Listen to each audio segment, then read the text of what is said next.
Hey guys, welcome to Echo of Soul. This is a massive game chock full of PvE and PvP content, customizable classes, and drop-dead gorgeous environments. There's too much here to fit in just one video, but we want to start with some of the awesome PvE options that EOS has in store. To do that, we're going to take you through a day in the life of a warrior. This is Magnus. Say hi, Magnus. It's a little early in the day and our friends haven't logged on yet, but that doesn't mean we can't hop into an instance anyway. Let's bash some heads in a solo dungeon. Without a party to back us up, we need to use all of our strongest attacks to dispatch our enemies. Monsters aren't the only danger either.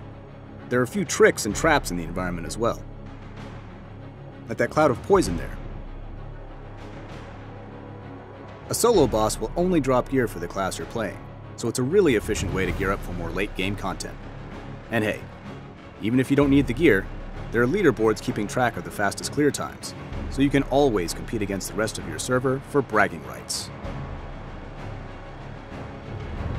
Alright, we've picked up a few upgrades from the solo dungeon, so we're going to head to the city of Ignia for a break.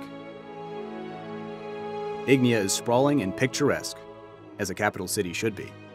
It's vast enough that there are even airships to provide shortcuts between districts. Once you've had a look around, you can spend some time chatting with fellow players and finding your next quest. There are over 1,600 quests in the game, so you'll be busy for quite a while. The city is also a great place to buy and forge new gear. Let's take the opportunity to deck Magnus out with some of his new armor. Ignia also happens to be the best place to find other players, and hook up with your guildmates for party quests. Our friends have logged on and they're ready to rock.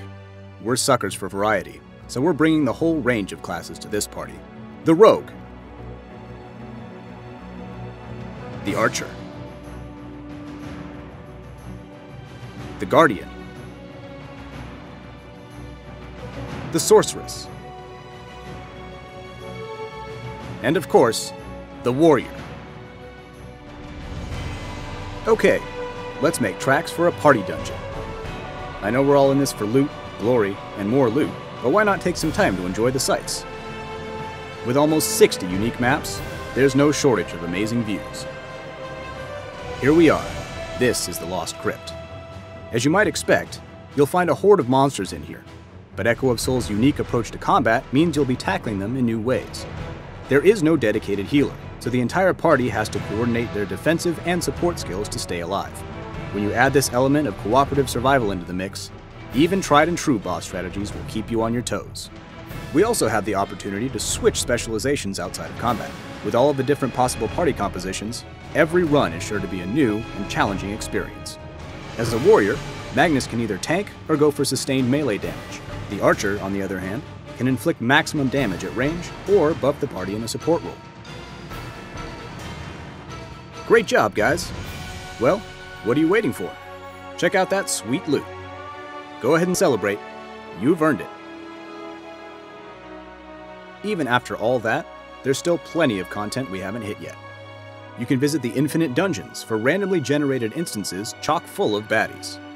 Here you can choose between 7 difficulties, and pick up better items based on how much of the dungeon you clear. You'll also run into newer, more powerful versions of bosses you've faced before. And of course, no MMO would be complete without towering, epic raid bosses. We have both 10 and 20 player raids, slated to come out soon after launch. Well, I'd say it's been a pretty rewarding day.